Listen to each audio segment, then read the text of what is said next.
donc bu ko Thérèse defee aussi. Babacar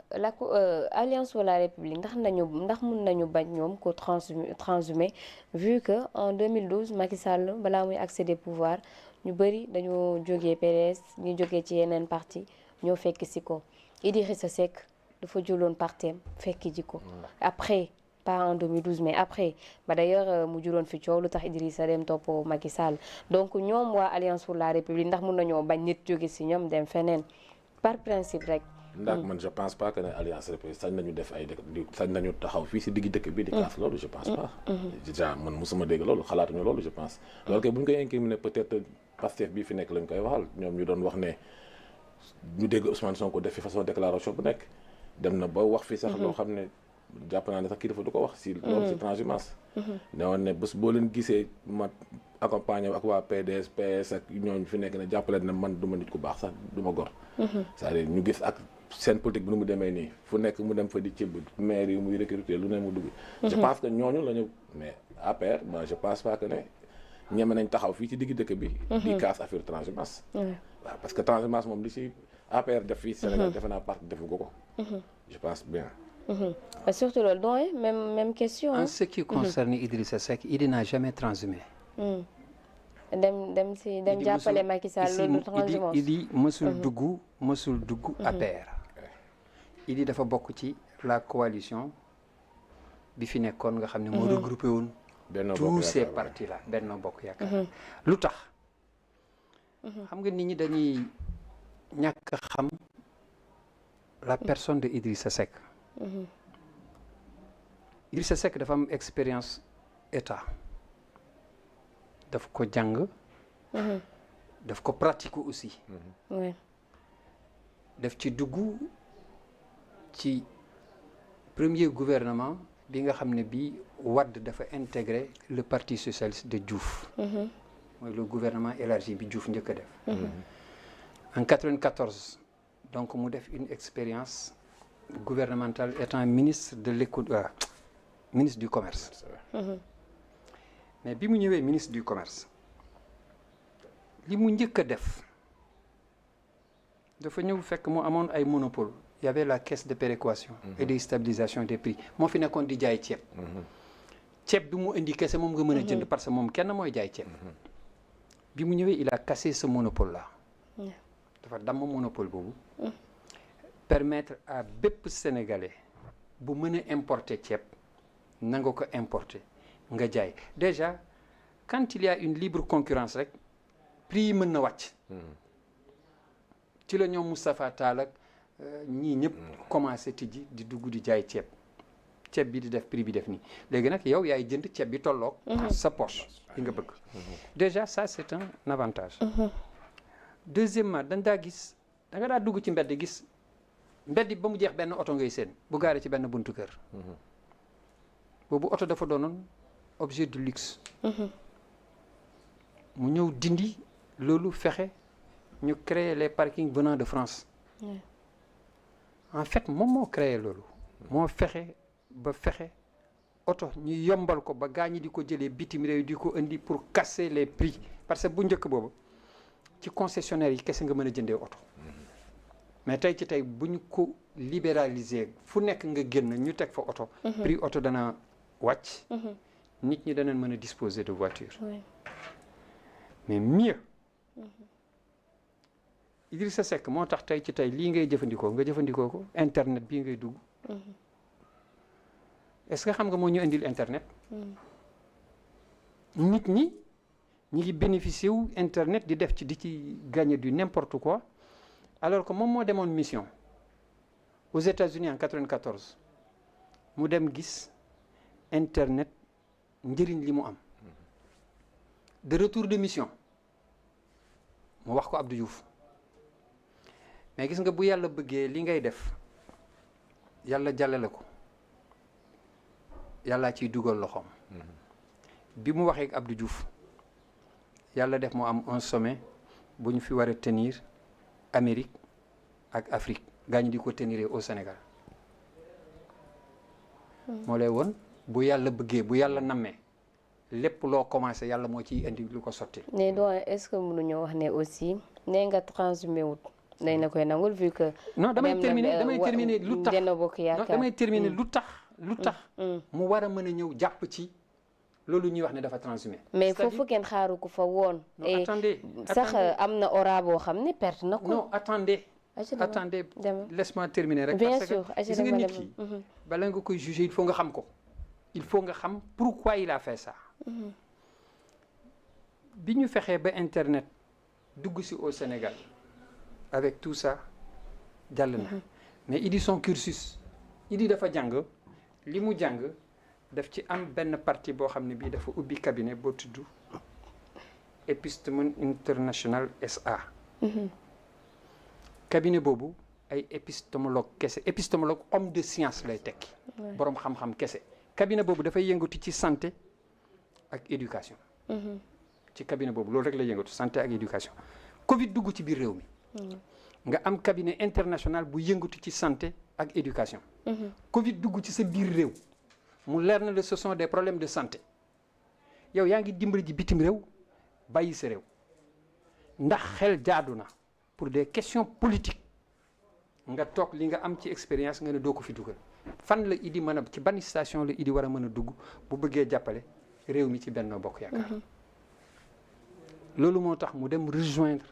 la coalition Benno Bokk Yaakaar dem au niveau du conseil économique social et environnemental nga xam ne c'est une chambre consultative du délibéré ay xalaat kese lay joxe. c'est une chambre bu dul délibéré ay xalaat kese lay joxe foofu lay toog xalaat yi muy am da koy jox direct Macky Sall. nit ñi naan dafa rejoindre ça lui a fait perdre énormément de monde. c'est bien parce sûr. que boobu nit ñi. xarab nañu Macky ñàkk na aura bu voilà xarab nañu Macky parce que booba ñi nga xam ne ñoo ànd ak Idrissa Seck. te waroon a jug taxaw wax position yi tax mu dugg fii ñooñu danoo noppi. nit ñi xamuñu danoo yaakaar ne dafa dem intégré ji non Idy est parti. pour li mu am ci xam-xam. mu indi ko dolli ko ci lii combattre. Covid li koy combattre il a un cabinet boo xam ne bii santé lay yëngatu ak éducation ce sont des épistémologues ay savants dans tous les domaines nga am cabinet bu toll noonu Covid dugg ci réew mi dugg ci àdduna bi lëmbee àdduna bi yow nga mën a permettre sa équipe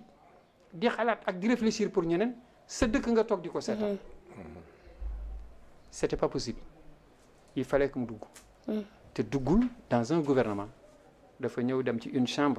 autre chambre bu koy permettre li muy xam ak li muy xalaat mu koy jox directement au président de la République. léegi nag nit ñi diaboliser nañ ko. bien sûr. te li ko def mooy benn groupe. ban groupe. je voudrais nga permettre nag ma développer ci groupe boobu. rapidement oui. ban groupe mais aussi moom aussi nee nga diaboliser nañ ko mais moom aussi communication on peut dire que ne rey na ko moo fi taxaw wax ne mburoog soow ñaan ñu ànd oui voilà oui maanaam ñaan ñoo xam ne benn la ñuy def entre moom ak Macky Sall daal di xam ne benn lañu ça c'est la grandeur de l'homme mais loolu ça s'appelle non le transhumance la bu dul transhumance non c'est la grandeur de l'homme quand on transhume da ngay intégrer un parti bu ngeen demee en coalition t'as pas transhumé la grandeur de l'homme moom mooy ma xam ne kii nit ku baax la ma nangul ko mbaaxaayam tu peux pas dire que ne Macky deful wala liggéeyul lu nit mën a teg ñàkk mën a teg bët soo ko nangoo rek reconnaître ne baax na soo ànd ak moom dans le cadre du travail Macky ñëw à Thiès di ko inaugurer quelque chose à Thiès nit ñi di wax mën na leen mburoog soow la xam nga dafa am lenn loo xam ne lii daf ñu dal mooy lan te ba mu ñu dalee depuis 2021 à aujourd'hui xaw ma kañ lay jeex 2021 ci la Covid ñëw oui Covid ànd ak ay restrictions yu métti Sénégal nit ñi transport bi ñu gën a xam mooy transport bi nga xam ne bii dañ ciy dugg en masse ay car wala ay tata wala ay njaganjaay oui transport en commun yi en général dañ koy surcharge bi Covid ñëwee surcharge dañ ko tere te mu am ay nit ñoo xam ne ñi dañuy génn dem lijjanti lu ñu yóbbu seen kër nga tere surcharge kon ñooñu pour ñu yegg fa ñu jëm c'est tout un problème muy benn frustration ñaar nga indi couvre-feu waa ji génnoon di lijjanti ji transport am dana yéex parce que léegi oto bi nombre de places assises kese lay jël moom daa dugg ci car yoo xam ne dañ koy nag léegi amatul loolu parce que dëggul ci booru terminus kooku pour mu dem problème la nga tegal ko ci couvre-feu fu 18 heures jotee ma ngay njëkkanti nu mu ñibbee avant que couvre-feu bi di fekk ci yoon mais li pire li nit ñi mënul woon nangu mooy ku ñu fekk ci mbedd mi dañ lay duma c'est ça ce qui a déclenché xam nga il faudra que nit ñi des fois ñuy topp les événements là la police ci instant yooyu dañ leen di wane ci réseaux sociaux yi ñi ñuy fekk ci mbedd mi ak couvre-feu ngay kilifa nga ñàkk nekk kilifa ay xale yu ndaw yor ay karawaas di la ko dóor effectivement xolu nit ñi day togg bu loolu ñëwee nag mu am kenn koo xam ne kii Weuz laa koy tuddee kuy Weuz Weuz mooy le PM doyen na non doyen comme ko tuddee tur bi tu peux avoir des problèmes jëlal Weuz rek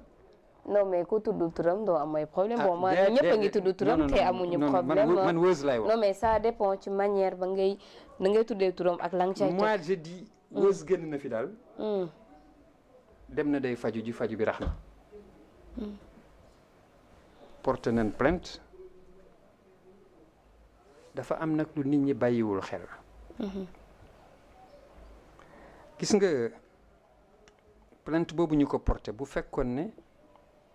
parvenir nañu à établir les faits ba teg ko peine bi c'est 10 ans au minimum 10 c'est 10 ans au minimum yooyu tëdd mais tubaab dafa am lu muy wax daf ne rien ne donne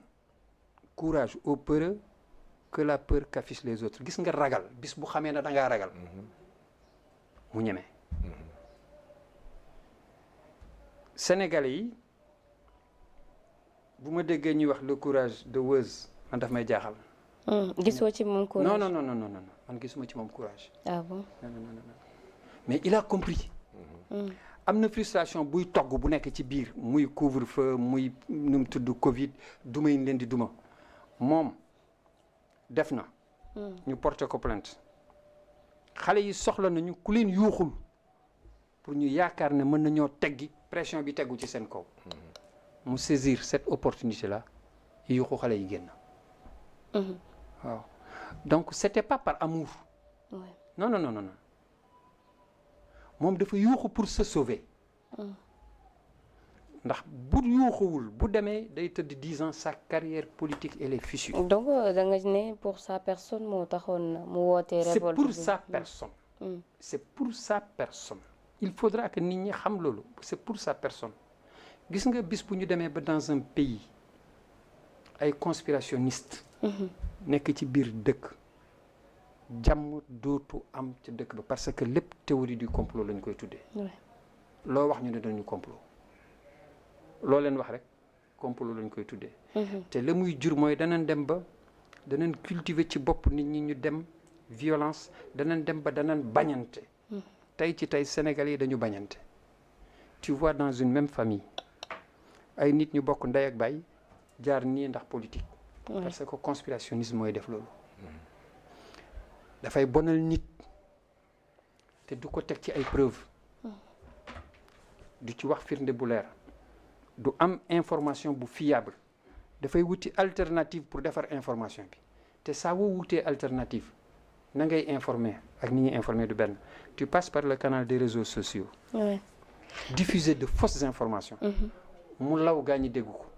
c'est ce que nous avons vécu et jusqu'à présent moom la ñuy dund moo dugg ci boppu Sénégalais yi moo dugg ci bopp nit ñi donc dañu dem ba nga xam ne bii tey ci tey dañuy dund la ruine des valeurs Idrissa Seck nag dafa génn ci loolu. dëgg la jërëjëf. waaye li nga wax am na solo en tout cas le premier ministre.